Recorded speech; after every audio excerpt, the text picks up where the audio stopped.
In today's video, I'm going to teach you how to set no reply in Outlook.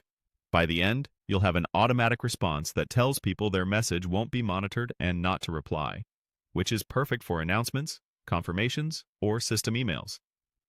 Start by opening your web browser and heading to your favorite search engine. In the search bar, type Outlook. Then open the official Outlook website from the results. If you aren't already signed in, go ahead and sign in to your account so you land on your mailbox. Once your mailbox is open, look to the top right and click the gear icon to open Settings. A panel will slide out on the right. From here, go to Account. If your layout looks a little different, don't worry. Outlook's labels can vary slightly. A quick tip: there's a search field at the top of the Settings panel. Typing Automatic Replies, there will take you to the same place. Next, choose Automatic Replies. This is the feature Outlook uses to send out-of-office and no-reply messages automatically. Turn it on by switching the toggle to the On position.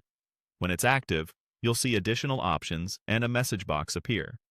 Set the date and time range for when you want your no reply to run. Adding a start and end time is a good safeguard, so you don't forget to turn it off later. If you need it to run indefinitely, you can leave the end time open, but be sure to come back and turn it off when you're done. Now write your no reply message in the text box.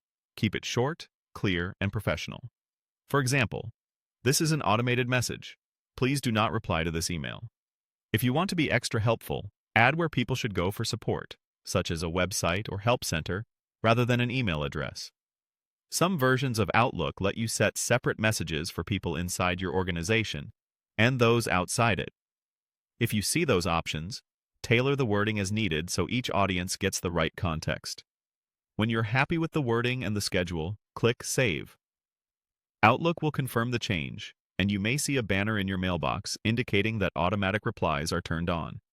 From this point forward, anyone who emails you during the time window you set will receive your no reply message automatically. That's it. You've set up a no reply in Outlook using automatic replies. Keep your message concise, include any essential next steps for your recipients, and remember to return to settings to turn it off or adjust the dates when you no longer need it. Thanks for watching, and see you in the next one.